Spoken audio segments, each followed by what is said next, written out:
जनता सबकी रहुए के जीतावे के बा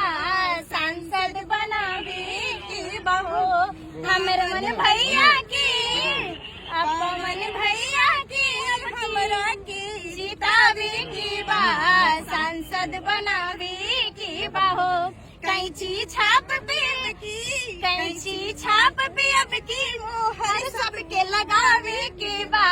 सांसद बनावे के बाहो कारा काट में झंडा पावन भैया के फहरावे के बा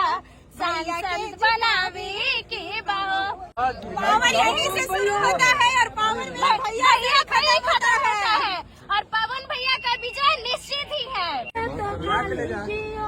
कोई पूरी खिलावे तो खा लीजिए वो कठरिया में जाकर बदल जाइयो पवन भैया का जय जय मना दीजिए कैंची छाप पर मुहर